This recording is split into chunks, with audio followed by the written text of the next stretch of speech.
Hello বন্ধুরা, আমি প্রিয়াঙ্কার লাইফস্টাইলে অনেক স্বাগত জানাই। তো আমি তো বেশ ভালো আছি। আপনারা কেমন আছেন? আশা করছি আপনারাও অনেক ভালো আছেন। তো আমি আমার এই ব্লগটাতে আপনাদের অনেক স্বাগত জানাই। ব্লগটি প্রথম থেকে শেষ পর্যন্ত দেখতে থাকুন, আশা করছি আপনাদের অনেক ভালো লাগবে। তো আমি সকালবেলায় দেখেন ছেলেদের পড়তে দিয়ে এসে, ছেলেদের বলতে ছোটো ছেলেকেই দিয়ে এসেছি। তো আগেও বলেছি বড় ছেলেকে দিয়ে আসতে হয় না, বড় ছেলে একাই চলে যায়। তো দুই ছেলেই পড়তে গেছে। যাই হোক, আমি সকালবেলায় পড়াতে দিয়ে এসে তারপরে একটু চা বানিয়ে নিলাম, আর ওদেরকে না দুধ হরলিক্স খাইয়েই পাঠিয়েছি। যেহেতু বেলা হয়ে যায়, তো সকালবেলায় একটু কিছু না দিলে হয় না। তো আমি কথা বলতে বলতে দেখো চা খাওয়াটা হয়ে গেছে। আর আমি আজকে রান্না করব, তো রান্নার জোগাড় করে নিচ্ছি তাড়াতাড়ি। ওরা যেহেতু বাড়ি নেই, তো এই সুযোগে আমি রান্নার ব্যবস্থাটা তাড়াতাড়ি করে নিলে তাড়াতাড়ি হয়ে যাবে। তো অনেকটা কাজ করব আজ, যেহেতু ওই জন্য সকাল সকাল রান্নাটা চাপিয়ে দিলাম। তো আমি ভাত বসিয়ে দিয়েছি, আর পুঁই শাক করবো। আর তেমন বেশি কিছু দু চার ভাগে করব না, কিন্তু যে রান্নাটা করব আজকের রান্নাটা বড্ড বেশি চাপের, কারণ অনেকটা সময় লেগে যায়। তো আজকে ময়দার সবজি, তোমরা হয়তো কখনো কেউ হয়তো দেখেছো। তো ময়দার সবজি করতে গেলে ময়দাটা আগে মাখিয়ে নিতে হয়, মাখিয়ে ডো বানিয়ে এটা রেখে দিতে হয় 10 মিনিট মতো। তো আমি ময়দাটা মেখে রেখে দিয়েছি 10 মিনিটের জন্য, ওটা থাক। রেখে অন্য দিকে যাবো। তো পনিরটা আমি কেটে নেবো, আর পুঁই শাকটাও কেটে নিচ্ছি। তো পুঁই শাকটা কেটে নিয়ে পুঁই শাকটা ধুয়ে নেব। ধুয়ে ততক্ষণে পুঁই শাকটা কাটি, আর ওদিকে ভাত তো হতেই আছে। তো গ্যাসটা আমি বন্ধ করে রেখেছিলাম। বন্ধ করার পরে খানিক সময় পরে তারপরে আমি ভাতটা আর গ্যাসটা উনুনটা জ্বালিয়ে দিই, কারণ ভালো হয়, তাতে গ্যাসটাও অনেকটা বাঁচে আর ভাতটাও তাড়াতাড়ি হয়। তো আমার এদিকে পনিরটাও কাটা হয়ে গেছে, আর ওদিকে কড়াই চাপিয়ে দিয়েছি। তো পনিরটা ভেজে নেব, আর আমি আলু কেটে নেব, যাতে পনির আলু আর ওদিকে ময়দার সবজি বানানোর জন্য। তো যাই হোক, আলু আমি কেটে নিচ্ছি। আলুগুলো না একদম ভালো না, তো তাই ভাবছি কি একটু প্রেশার কুকারে একটা সিটি দিয়ে নেব, তাহলে আলুটা অনেকটা সেদ্ধ হয়ে যাবে, ভালো হয় তাতে। আর যেহেতু আলু পনিরের সবজি, তো আলুটা যদি ভালো সেদ্ধ না হয়, তো ওতে না একদমই ভালো লাগে না। তো তাই আলুটা সেদ্ধ করে নেব। তো আলুটা আমার ফাইনালি কাটা হয়ে গেছে। আর ওদিকে মশলার জন্য আদাও আমি কেটে নিয়েছি, আর কড়াইতে তো তেল দিয়ে দিয়েছি, কড়াইতে পনির ভাজার জন্য। তো পনিরটা ভেজে তুলে নেব, নিয়ে মশলাটা বানিয়ে নেব। তো ততক্ষণে আলুটা আমি সেদ্ধ চাপিয়ে দিয়েছি। আলুটা সেদ্ধ হয়ে গেলেই আমি ময়দাটা দিকে ধুয়ে নেব। তো ময়দাটা ধুতে না অনেকটা সময় লেগে যায়। যতটা রান্নাটা দেখানো হয়, আমি হয়তো ফার্স্ট দেখাচ্ছি, যতটা কাজটা সহজ ততটা সহজ নয়, অনেকটা সময় লেগে যায়। তো ময়দাটা দেখো, প্রায় 300 গ্রাম ময়দা আমি মেখে রেখেছিলাম।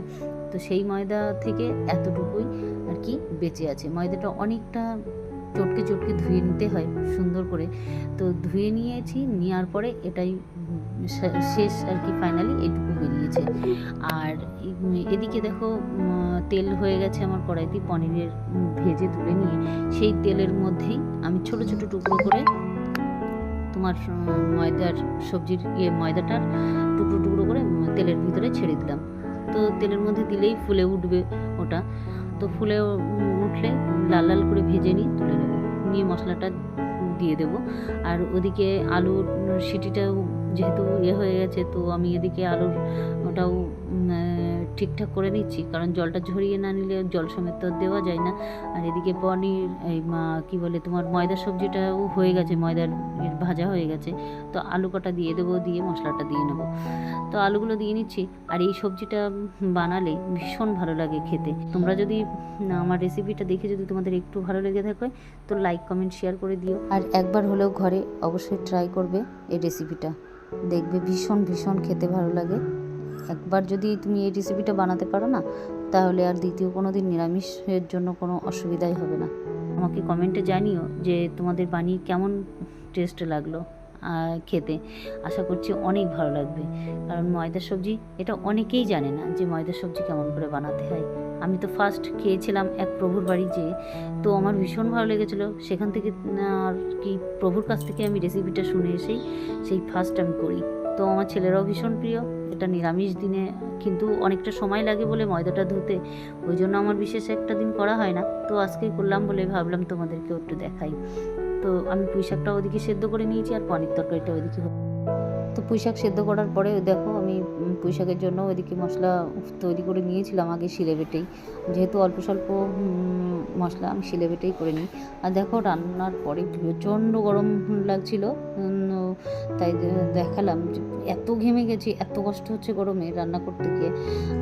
রান্না কমপ্লিট হলেও যে রান্না কমপ্লিট হয়ে যায় তা নয়, এখনও ঘর মুছবো, তো আবারও স্নান করতে হবে, এত কষ্ট হচ্ছে। তো স্নান করে নিয়ে তারপরে ঠাকুর ঘরে যাব, তারপরে দুপুরের খাওয়া দাওয়া। তো আমার ফাইনালি অনেক কাজই আমি এদিকের রান্নাঘরের কাজ প্রায় শেষের পথে করে নিয়েছি। আর ঘর মুছিয়ে নিয়ে আমি আজকে বেসিনটাও পরিষ্কার করে নেবো। জানো তো বেসিনটায় অনেক দিন অন্তর অন্তর একটু হারপিক দিয়ে আমি পরিষ্কার করে নিই, যেটা বাথরুমের হারপিক, লাল হারপিক দিয়ে, তো খুব সুন্দর পরিষ্কার হয়ে যায়। একটুখানি দিয়ে রেখে খানিকটা সময় রেখে দিলে 5 মিনিট মতো হয়ে যায়। তো তারপরে আমি চলে এসেছিলাম ছাদে, ছাদে ফুল গাছগুলো জল দিয়ে একটু ছাদটা পরিষ্কার করে নিলাম।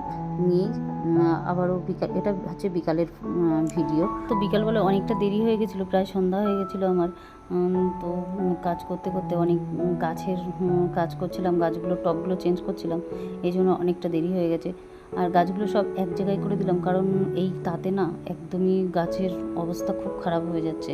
তো ওই জন্য গাছগুলো সব এক জায়গায় করে দিলাম, যাতে ওরা একে অপরের সাহায্য নিয়ে বেঁচে থাকতে পারে। এটা আমার মনে হলো তাই করলাম। তো যাই হোক, ভিডিওটা আজকে কেমন লাগলো অবশ্যই জানাবে। আর তো আজকের ভিডিওটা এই পর্যন্তই থাক, দেখা হচ্ছে নেক্সট ভিডিওতে। ততক্ষণ তোমরা ভালো থেকো, সাবধানে থেকো, আর আমার সঙ্গে জুড়ে থেকো।